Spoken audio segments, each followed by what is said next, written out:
CFTO and Dreamfields pasta will have you craving pasta without any guilt. Most pasta has about 62 grams of carbs per serving. Now there's Dreamfields pasta. Authentic, delicious pasta with a difference. Look for Dreamfields pasta in the black box. You could win a gift basket filled with a selection of Dreamfields products.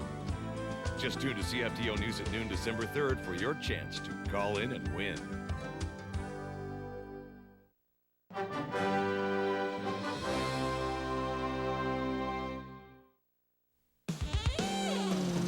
Conquer your fear! Next on EBERT ROEPER, Colin Farrell and Angelina Jolie and Alexander. You made me feel so young. Jeffrey Rush and Charlize Theron in The Life and Death of Peter Sellers. And the film that I think is a real treasure. We skip Christmas. We skip Christmas? We skip Christmas, save the money, and spend it on us for a change.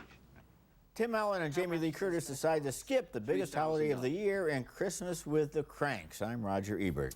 And I'm Richard Roeper. Our first movie is Christmas with the Cranks, and I'm making my list of the worst movies of the year, and I'm checking it twice, and I hope to find room for this frantically unfunny disaster. Based on John Grisham's book Skipping Christmas and set in a Chicago suburb, Christmas with the Cranks was obviously filmed on a studio lot with some of the worst-looking fake snow I've ever seen. Tim Allen and Jamie Lee Curtis are the Cranks.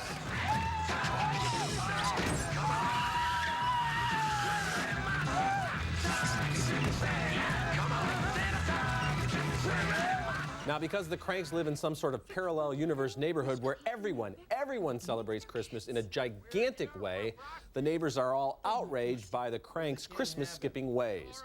Dan Aykroyd plays the leader of the block. He's Vic Frohmeyer.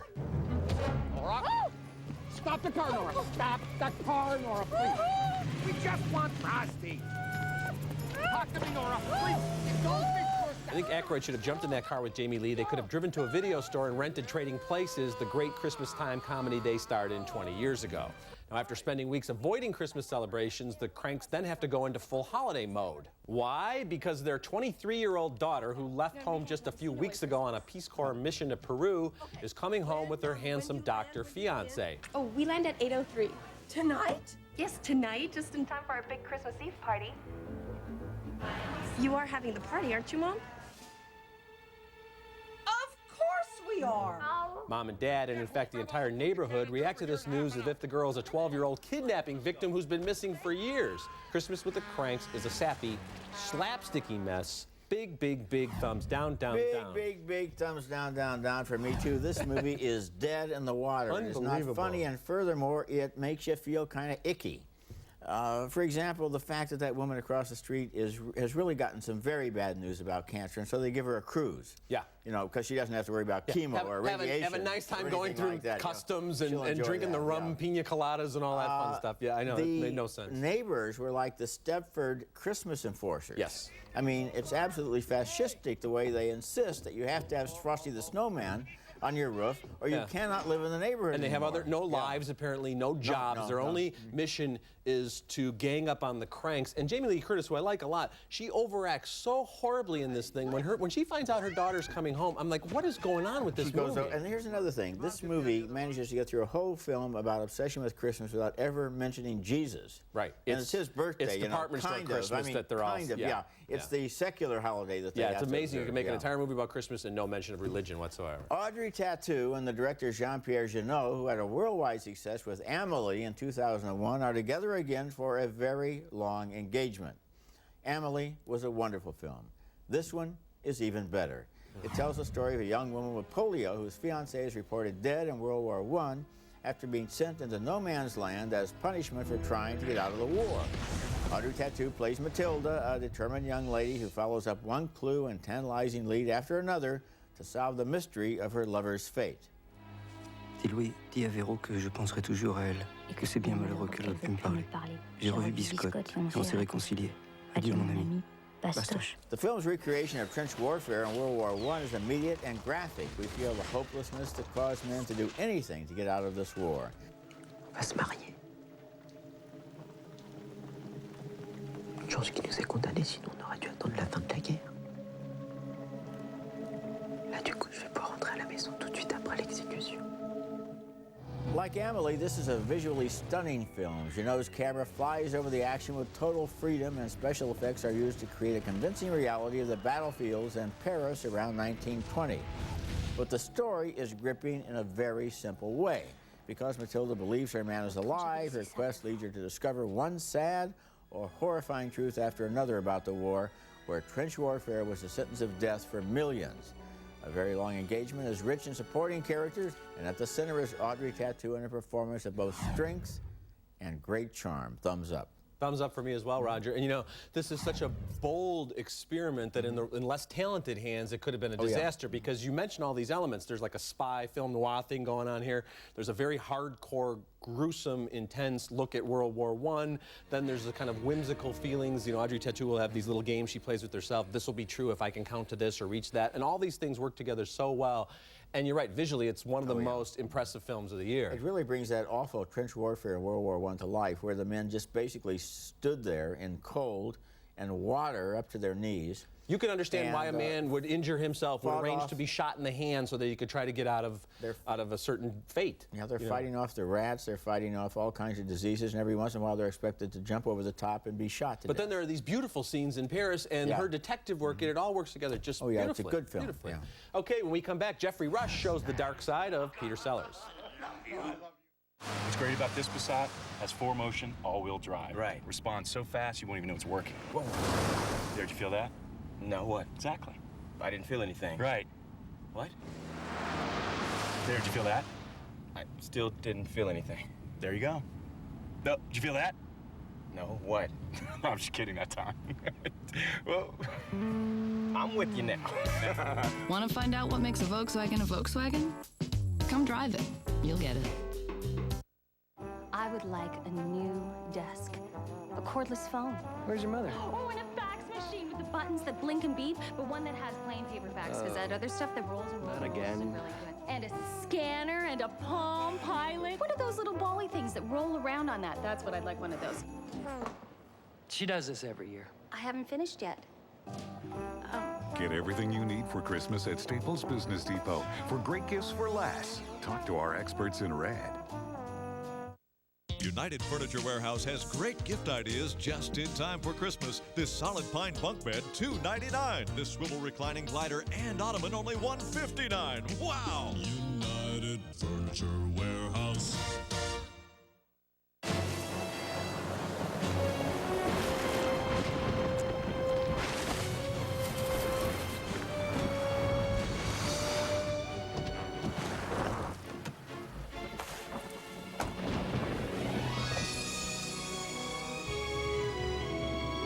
Few relationships in life are more important than the one between you and your Michelin tires. Rugged, long-lasting Michelin light truck tires. Michelin, because so much is riding on your tires. Wow, $6.99 for this all-wood queen bed. And at United Furniture Warehouse, it's a low-cost warehouse operation with no commission sales staff, no frills, and no gimmicks. $3.99. Wow! United Furniture Warehouse. Tuesday on The Amazing Race. Jonathan and Victoria reached the boiling point. No, we gotta go there. Can I talk to him? It's not right. Will you let me talk for a second? And a grueling detour brings Laurie and Bolo and Don and Mary Jean to their knees. This is the longest day of my life. See you at the next checkpoint. The Emmy-winning Amazing Race. Tuesday at 9/8 Central on CTV. Thank you, people! Did you think you were never going to have your say? CSI, Crime Scene Investigation. Finally, Canada gets to vote. Go to ctv.ca and make your vote for this year's People's Choice Awards. And now for a cable watch, The Life and Death of Peter Sellers premieres Sunday, December 5th on HBO. Playing one of the great movie chameleons, Jeffrey Rush sets a possible record for costume changes and character impersonations in a single portrayal. Rush recreates some of the most memorable work by Sellers in Dr. Strangelove, the Pink Panther movies, and his Oscar-nominated turn in Being There. And Rush, as Sellers, also channels the real people in his life, including his mother and various colleagues. It's a head-spinning performance. Then I demand to speak to the person in charge. I am the person in charge, sir. Ah, then I demand to speak with you. You are speaking to me. Of course I'm speaking with you. What kind of a crazy stewardess thinks a passenger stands specking with himself? What kind of a passenger puts everyone's lives at risk just before a landing? Our lives are at risk? Our lives are not at risk. Charlize Theron shows up about an hour into the movie as Sellers' second wife, Britt Eklund. What'd you say? Would you care to become the second Mrs. Sellers?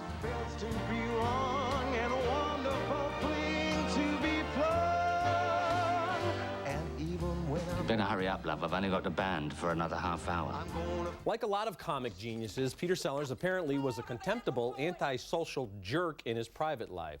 In an ill-fated attempt to match the man's undeniable creative force, the life and death of Peter Sellers tries far too hard. We get movie scenes within movie scenes, and Rush as Sellers breaking character to become Sellers' mom, or Edwards commenting on Sellers, and it all draws too much attention to itself. With a great cast and a compelling story to tell, there was no need for all these distracting, overly artsy, ultimately annoying touches. So a reluctant thumbs down for me. I'm giving it a thumbs up, although I agree with you that Peter Sellers was a very unpleasant man. And so I think it's a good biopic about a man you don't want to see a biopic about very much. I got some emails from people saying, this film was an official entry at Cannes. How come it's going direct to cable and not going through theaters? And I think the answer is because Peter Sellers doesn't make you want to know more about him as a person. He was great as an actor, but he used to say of himself that he had no personality. And Jeffrey Rush does a good job of conveying that. Here is a man who is just absolutely hopeless in social situations, makes everybody unhappy, makes himself unhappy, and then he dies having brought pleasure to millions. Well, Roger, I think my guess is that it's going straight to HBO, which is not a bad place to go, but I'm saying it's going straight there instead of into theatrical release because of the techniques used by the director here and by the confusing nature of it and by all of these tricks they use. No, I don't think so. I think if you had a straightforward biopic about this guy with Jeffrey Rush and a very good performance, it would have been worth seeing in a theater. I don't think audiences stay away from a movie because of the director's techniques. I think they stay away from the movie because if they see the clips from this film, it doesn't look like Peter Sellers would be a very much fun guy to know. Well, I think word of mouth would have doomed this film as well. Later in the show, our picks for the best new DVDs, and when we come back, Colin Farrell is Alexander. The new Ford Freestyle has ride, handling, and fuel economy like a car. But it's more than a car. It has more cargo space than many SUVs. But it's more than an SUV. It's one vehicle with endless possibilities.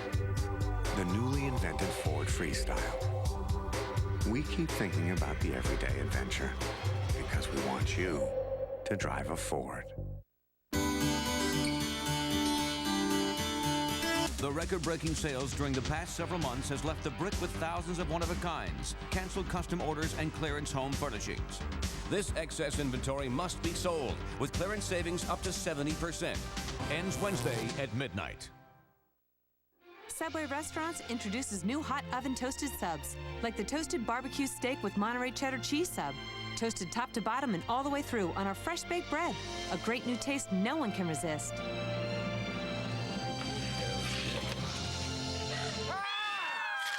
That's our sub. Dude, you gotta stop doing that. Subway's new toasted barbecue steak with Monterey cheddar cheese sub. Oven toasting brings out a great new taste. I just want to look at it. Subway, eat fresh. It's piled in the aisles, and it's all gotta go during the Brick's total store-wide sale and clearance. Now till Wednesday only. You don't pay until 2006 with no payments and no interest. For clearance savings up to 70%. Nobody beats the Brick. Wednesday on an all-new Lost. An unknown attack heightens everyone's senses. Yeah, this thing like a needle. He stabbed me with it. He was trying to hurt my baby. And suspicions start to emerge on the island. We don't know who's living here and who's still at the beach. I mean, we didn't even know each other. We gotta find out who did this to her. An explosive episode of Lost. Wednesday at 8, 7 Central on CTV.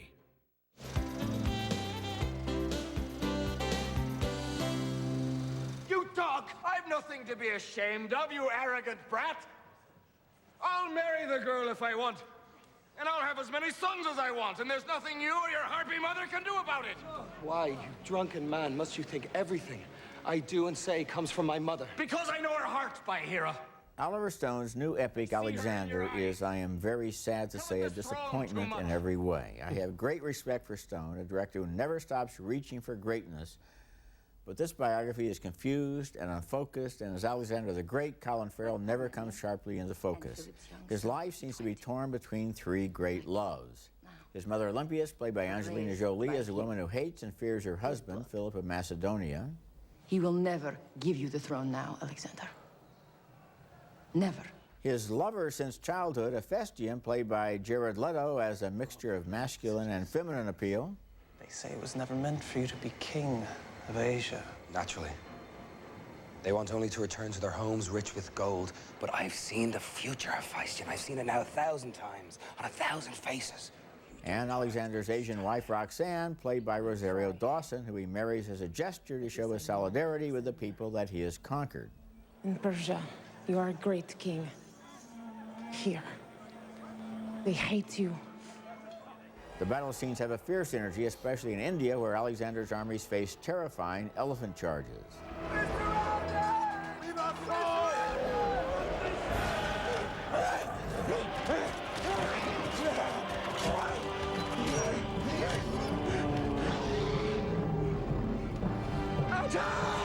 Two things bother me about Alexander. The movie lacks a clear storyline with its arbitrary flashbacks and scenes containing more information, names, and places that we can possibly absorb.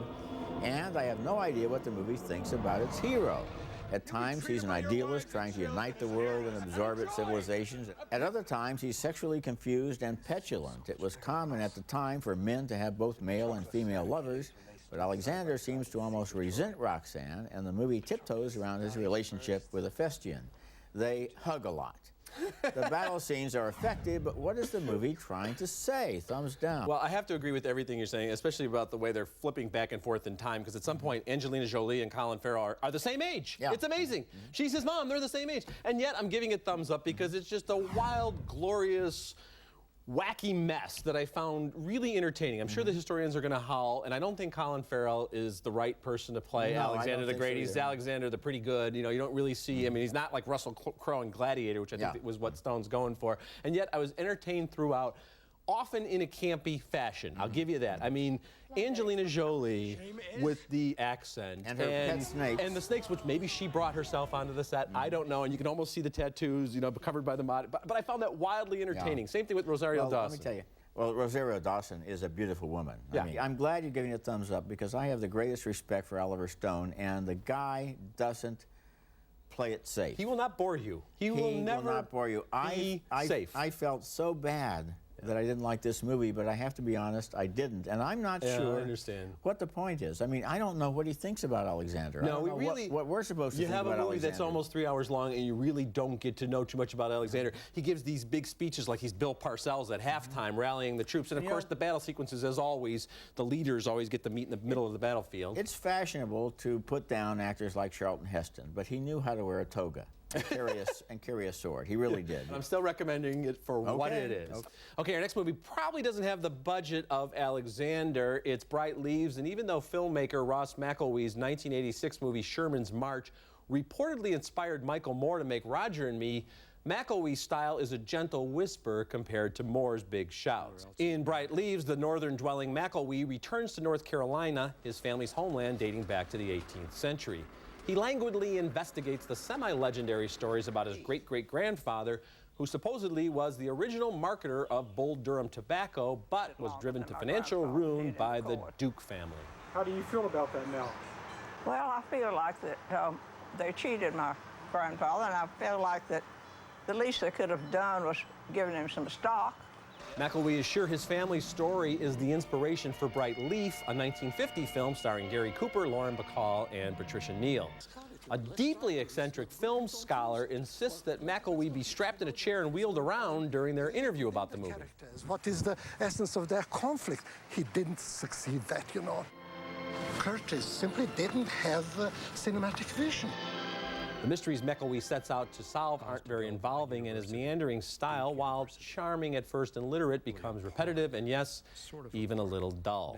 Ross McElwee has a dry, self-deprecating wit and a filmmaker's eye that makes even the dullest settings visually interesting, but Bright Leaves is just too slow and too quiet for me to recommend, so a mild thumbs down from me. A mild thumbs up for me. I like the irony in the movie. I like the fact that the Duke family left Duke University. And the McElwee family has a little park that's about half of a block and has one bench and a few flowers in it. And I like the fact that the Duke family apparently burned down his great-grandfather's tobacco factory on 3 different occasions. And he keeps thinking, all of this could have been mine. But on the other hand, the counterpoint to that is the terrible toll that cigarette smoking takes. And he talks to people who are dying because of their cigarette addiction. But that's the thing, it's just a little too ambivalent and sort of like, well, my family got ripped off, but then I really wouldn't have wanted the fortune. And this obsession with this, you know, kind of B movie, even though it had big stars in it, I just thought went nowhere. So ultimately, I think maybe as a 45-minute special, I'd recommend it, but as a full documentary, too slow. One thing you can definitely see, though, is the roots of Michael Moore's style in this film, where he goes in there as a character in his own drama. Yeah, and now our Thumbs Up video segment. Buster Keaton was quite possibly the greatest actor-director in the history of the movies, and now his best work is all available on DVDs. In 2001, Kino released a set including 11 of his silent features and his best shorts, and now Warner and TCM continue the process with the Buster Keaton collection, which includes his final 2 silent classics and a sound picture, all made for MGM. In The Cameraman, Keaton plays a newsreel photographer who stops at nothing to get his story. And in Spite Marriage, he plays a poor man who marries a spoiled rich girl. This is one of Keaton's most famous scenes. The collection also includes Free and Easy, the first sound comedy made by Keaton. Here's how he sounded. And I took her home from an ice cream social, and I guess I had one too many vanillas. And I kissed her on the back porch. And there's a documentary about his life and work. And you're missing something wonderful if you haven't seen his work. Also new on DVD this week is Smooth Talk, an extraordinary 1986 film starring Laura Dern as a bored teenager who likes to look sexy but doesn't know how to handle her sexuality. How are you? She meets an older guy played by Treat Williams who is all wrong for her and who robs her of her innocence, not physically but spiritually, in one of the most powerful dialogue scenes I have ever seen. You're my date. I'm your lover, Connie. You're my what? Yes, I'm your lover. You don't know what that is, but you will. Smooth Talk, directed by Joyce Chopra, won the Grand Jury Prize at Sundance in 1986, and there was a special quality of fear and menace in the way that Treat Williams' character talks the young woman into a psychological hell. Now, when you think action stars, the amiable Matt Damon isn't exactly the first name that leaps to mind, but Damon's Jason Bourne is the best espionage anti-hero in recent memory. Not that Bourne has regained his memory. Last summer's The Bourne Supremacy is the chronological follow-up to The Bourne Identity. As a standalone entry, though, it's one of the best thrillers in recent years. Bonus features include an intriguing mini-documentary about the creation of a safe but realistic explosion sequence, a look at some of the location shooting in Berlin and Moscow, and a number of deleted scenes. They found Danny Zorn's body. He's dead. The Bourne Supremacy has some first-rate chase scenes, but in a film this smart and intriguing, what's truly exciting are the verbal chess games involving Damon, Joan Allen, Julia Stiles, and Brian Cox. I swear, Jason, I told them that I believed you. I'm gonna ask you some simple questions. You're gonna answer me honestly, or I swear to God I'm gonna kill you. Also new on video is Dodgeball, and I have to say, Vince Vaughn kills me. Swingers, Made, Old School, and now this film, line them up and call it a Vince Fest, and I'm there. In Dodgeball, Vaughn plays the operator of a ragtag gym that's about to be closed down unless somehow, someway, he and his motley clients can win a big dodgeball tournament and save the day. I think they got that plot from Bergman. Now, for such a goofy movie, Dodgeball is seriously rich with extras, including Vaughn and Ben Stiller making the case that dodgeball should be an Olympic sport. Peekaboo! I think that everyone's scared of what they don't know. I think the movie's a great handshake introduction to the Olympic Committee, and now it's really up to us to keep the ball rolling. An alternate ending that they were wise to get rid of, and a great blooper reel. Freaking naughty. He's cracking himself up. Now, we're not quite in that late 70s, early 80s zone of Animal House, Stripes, and Caddyshack, but with movies such as Dodgeball and Old School, the guy-oriented comedy is making quite a comeback. So Dodgeball, The Bourne Supremacy, The Buster Keaton Collection, and Smooth Talk, all four will be available in stores on December the 7th, just in time for the holidays. Most new models come with minor changes, a tweak here, an adjustment there. So when we crafted the new Buick Allure, we decided to change only two things, the interior and the exterior. Introducing the new Buick lineup, the Allure, Rainier, and Terrazza. The next chapter in our heritage of award-winning quality and something totally unexpected from Buick. Tonight, I'm gonna do something just for me. I'm going to Live Links. It's the best place to meet local singles, and you can try it for free. You don't need to go out to have a good time. Just pick up your phone and call Live Links. There are so many fun and exciting singles on all the time. You can always connect live with someone local. Try Live Links for free and meet someone special right now. Boulevard Media 18+. For Toronto, call 416-916-1111. Get into the holiday spirit with Nick and Jessica. Oh my gosh, our wish came true. Everything we wanted is here. In a fun-filled hour of music and comedy. You can't open it till Christmas morning. You're never gonna guess what it is. 98 Degrees reunites. Yeah, right. Like that'll ever happen. And Nick and Jessica share a song with a legend.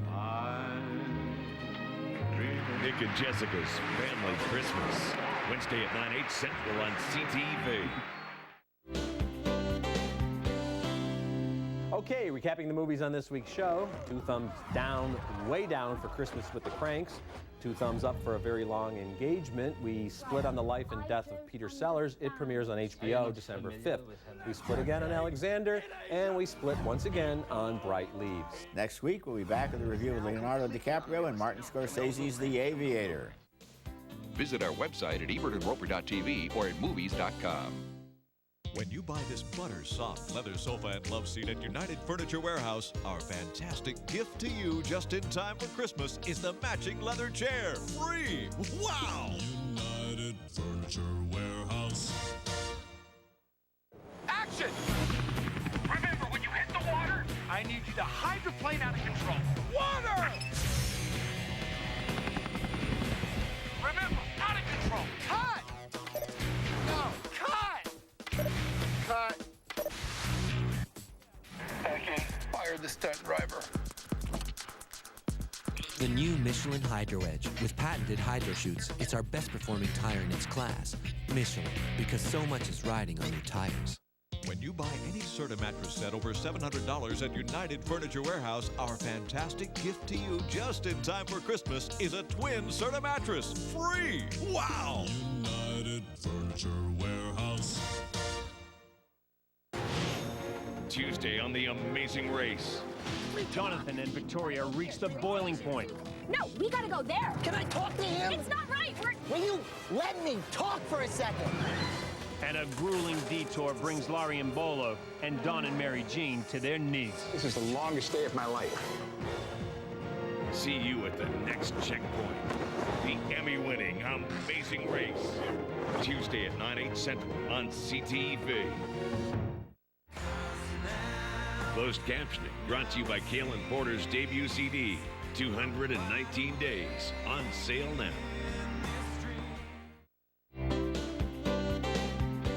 Remember, you can hear all our recent reviews at EbertRoeper.TV or at movies.com. You can read my columns at suntimes.com and read Roger's reviews at RogerEbert.com. We'll leave you with a look at movies now in theaters. Until next week, the balcony is closed. We gave 2 thumbs up for Bad Education, 2 thumbs down for National Treasure, and we split on Bridget Jones, The Edge of Reason. Now, I didn't like Bridget Jones, The Edge of Reason, but it's certainly a better movie than National Treasure, which is just howlingly awful. The amazing thing about National Treasure is it makes you wonder how the Da Vinci Code can be any better. Well, it can't be any worse. Buy it on DVD. Expecto Patronum! Harry Potter and the Prisoner of Azkaban. Buy it on DVD. I discovered the difference. I discovered soothing medication in Blistex ointment. Discover Blistex. Discover what your lips are missing. Conair's building blocks for perfect style start with the Instant Heat Ion Shine Hair Setter. 20 rollers, 3 sizes, so many styles. It's fast and it lasts all day long. For my holiday meal, details matter. So I cook with Swanson broth, made with real chicken and just the right amount of vegetables and seasonings. Swanson broth. Closed captioning for Ebert and Roeper is brought to you by... I'm a doctor's assistant with arthritis, so my doctor recommended odor-free Capsaicin HP. Capsaicin starts strong and gets stronger the longer I use it. Capsaicin HP raises your level of relief.